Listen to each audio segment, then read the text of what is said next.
Hello po, magandang umaga, magandang gabi, no? Nasa panig tayo ng mundo, unang araw ng Desyembre, 2025. Ngayon po ay December 1st, Lunes ha. O ayan, maagang bagong taon aga. Maagang Pasko po sa inyo. Ayan. Merry Christmas po. At ito na talaga yung ating pinakahihintay na panahon, ano? Kung saan, syempre, may mga bonuses, may mga pamigayang kumpanya. O, di po ba? Di ba? May mga pabigay ang ating mga mayor. Ayan. Sana lahat kayo makatanggap ha kung ano man ang kanilang mga regalo. Ayan. At sana po talagang makakatulong at kapaki-pakinabang. Di ba naman? So, meron tayo ditong 6 of Wands. And meron tayo ditong 8 of Pentacles. Ayan ha. Tingnan natin kung kaninong reading itong ating makukuha ngayong araw na ito. Meron tayong The Lovers. Okay po. Tingnan pa natin. Inuulit ko sa mga hindi pa nag-claim ng prize. Paki-claim niyo na po ang inyong mga prize sa akin. I-chat niyo po ako ha. Okay? Para po mapadala ko na mamayang hapon. Yung mga second batch naman, May mga nag-claim kagabi, pero meron pa din kasi Sige po, ipopost natin mamayang gabi pa kung sino yung mga hindi pa nag-claim. Hindi ko maipopost ngayon po kasi nakalimutan ko yung listahan ko saan ko na ilagay. Hanapin ko muna. Pero nandito lang naman yun. Okay, and then meron tayo rito Knight of Cups. Meron pala tayong The Lovers and the High Priestess yun ha. Yung dalawa. Okay po. And then meron tayo dito Queen of Swords. Okay. Tingnan pa natin. Meron tayong 3 of Swords. Okay po. And meron tayong The Temperance. Okay, kompleto na. So, may nakikita tayo dito na nagkakaroon na ng sumakses na. Sumakses ka diba? So, ayun 6 of Wands. Nagkakaroon na ng pag-aayos sa buhay, pwedeng trabaho, naaayos na, pwedeng may bagong career, kasi ito, trabaho yan kung nakikita niyo na nagpupukpok siya, parang mas nagiging maayos, at mas nagiging palaban ka ngayon, ang ating Queen of Swords, ayan. So, siguro, ito, kung nagkaroon man ng heartbreak, or paghihiwalayan kayong dalawa, pinagpasadyos mo na lang, hinayaan mo na lang, ayan. And binalanse mo, at ngayon, mas pinapagana mo ang intuition mo sa mga bagay-bagay. Diba? So, kapag kakinutuban ka na, alam mo na, hindi mo na itutuloy yan. Okay po, ang hindi ko lang maano dito, ay, bakit may mga tao po na na hindi natutuwa sa inyong pagkaayos ha? Okay po, nabubuhay ang inggit sa kanilang katawan. Ayun. Ang mga taong ito po ay pilit pang gagawa ng mga sit-sit. Alam mo yung sit-sit or kwento-kwento na hindi naman tama kung bakit nagiging maayos ka ngayon. O kung ikaw ay dalaga pa, sasabihin ako may sugar daddy yan. Diba? Or kung ano man ang ginagawa, bakit umaayos sa mga buti ang pamumuhay. Diba? Ang pangit ng ganun. Imbis na support, tapos ganun yung maririnig mo, Baka mamaya, baka kamag-anak mo pa yan. Diba? Hindi lang basta kakilala, kundi kamag-anak mo pa. So, sa pag-ayos ng buhay mo po, maraming nabubuhay din yung inggit sa'yo, ha? Okay, meron tayong The Hangman, may dalang number 12, ayan. Tuloy, sabi rito, hindi ka, sabagay, meron namang letting go na, nahayaan mo lang. Kaya lang hindi madire-diretso yung mga bagay na ginagawa mo. Kasi nga, sa mo rito sa mga taong ito, Kasi nga, Queen of Swords na, palaban na rin, So, hindi ka rin naman papayag na magkaroon ng, alam mo yan, pagdududa sa mga ginagawa mong pagsisipag ngayon, O mga tao talaga, kung hindi ka pagdududahan, kaiinggitan ka. Pero, alam mo yun, Mas pangit yung kinainggitan ka na, tapos kung ano pa yung ginagawang kwento dahil nagdududa. And then, meron tayong King of Cups. Ayan, ha? Sabi niya rito, no, devoted ka na sa pamilya. So, inuuna talaga yung pamilya, ha?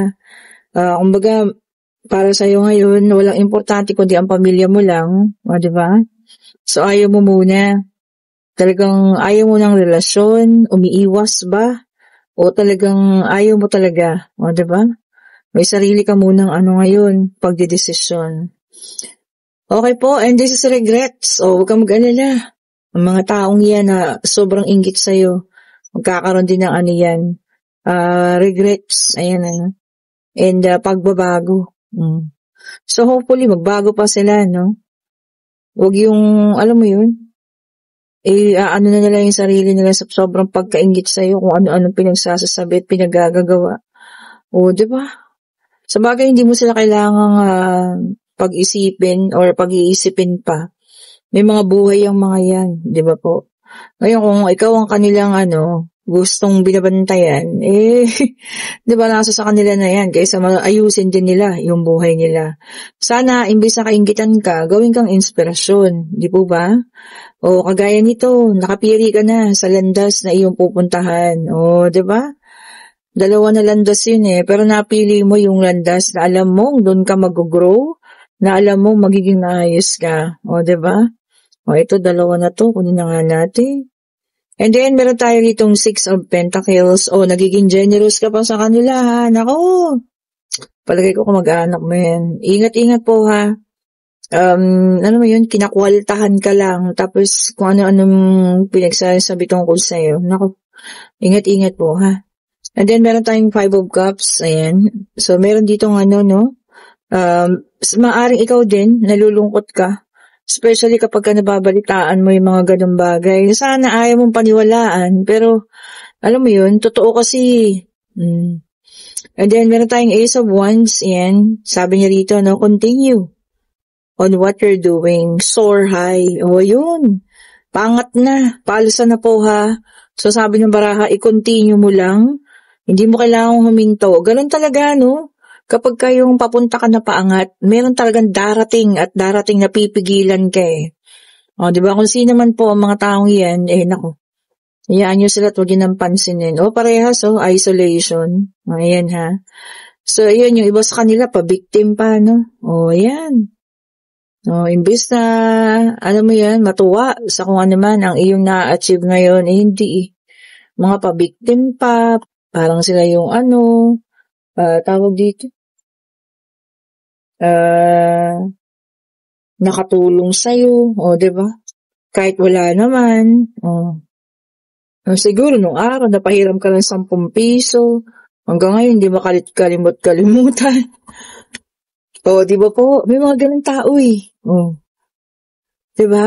Kahit minsan nga, kahit ka mag-anak mo pa basta napahiram ka, kahit 100 piso lang yan. Tapos ngayon, mapera ka na. Naku, lagi mo kang bibigyan. Nung araw, nangungutang lang sa akin yun 100. Diba? Pero kahit ilang beses mo nang naibalik sa pagtulong mo, yung ganong klase na pagtulong sa'yo, parang hindi pa rin sila makalimot. Di po ba? Yun ang kasalasi po na inggit na. Inggit na namamayani. And then, meron tayong temperance sa fire sign ito, no? Ito para sa iba naman. Sabi niya rito, no? Everything in moderation. Ayan. Lahat po ay ating ibalanse. Wag pa sobra-sobra, ha? Ibalanse po ang mga bagay-bagay. Ayan. And meron tayo rito, 2 of Cups. Water sign, Cancer, Scorpio, and Pisces. Meron pagbabalikin dito, no? Or that could be unified by love. Sabi nga niya, no? So, maaaring magkakaroon ng pagbabalikan at pagkikitang muli dahil sa kayo talaga ang itinakda at kayo talaga ang itinadhana. Unified by love nga po kung sino man sa inyo yan, hopefully sa pagkakataong ito, wala nang humadlang pa, no? Sa part 2 ng inyong pag-iibigan. And then, meron tayong 7 of Wands, fire sign, Aries, Leo, and Sagittarius. Ayan. Challenges, hindi pa rin siya maaalis sa buhay natin, ano? Oo nga, diba? parang hindi talaga maaalis ang mga challenges sa buhay natin. Let's say, umaayos ang financial mo. Pero nagkakaroon naman ng mga taong ganito, no?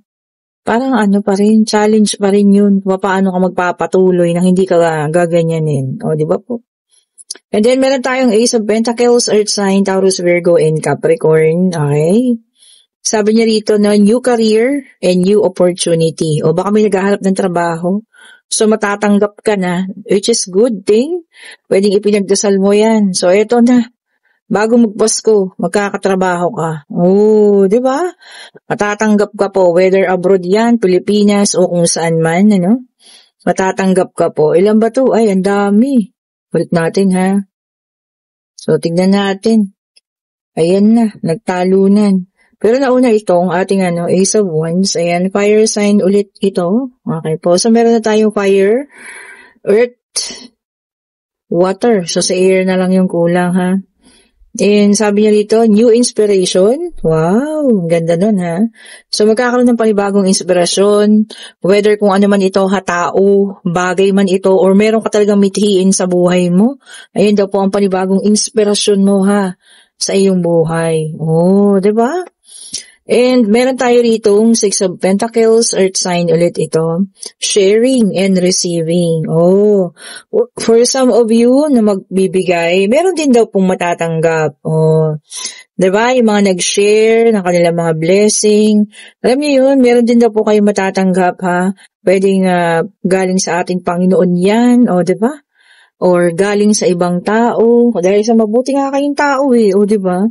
So kayo rin po ay makatatanggap. O kala nyo, bigay lang kayo ng bigay, ha? And then meron tayong 10 of Swords, air sign ulit. Air sign na to, Gemini, Libra, and Aquarius. Kompleto na po lahat ng ating zodiac sign. Ayan, ha? Oh, sabi talaga, recovery. Pag-aayos na talaga. Uy, ganda, ha? Recovery sa una. Sa pangalawa at itong pangatlong deck of cards, recovery pa rin. O pag-aayos na. O, maayos na talaga ang ating mga buhay-buhay dyan. And then, 2 of Swords, air sign ulit ito. Ayan, sabi rin ito, no? Thinking before making a decision. O, yun nga, tama po yun, ha? Pag-isipan, no? Pag-aralan mabuti bago tayo magbaba or magbigay ng isa pang desisyon o ng anumang desisyon sa buhay natin. Kasi once na nag-decide ka na, hindi mo na mababawi yun. O, di po ba? Kagaya kahapon, bumili ko ng French fries. Alam niyo bang inulit-ulit ko pa sa sarili ko. Sabi ko, maliit lang, jumbo lang ang bibilin ko. Pagdating ko po doon sa sa may gumagawa, sabi ko, pabili nga po ng giga. Alam niyo ba yung giga ay sumunod sa malaki yun? O, diba? So, hindi ko alam kung ano nangyari sa akin. Bakit po yung pinractice ko pa. Nasabi ko, ito lang maliit. Okay na to sa akin. Napunta po doon sa malaki. Ewan ko ba? Hindi ko alam, So, yun ang hindi pinag-iisipang desisyon. O, diba? Ay, ako naman nahiya na doon sa nagluluto. Siyempre, nailagay niya na. O, di dinamitso ko ng binayaran.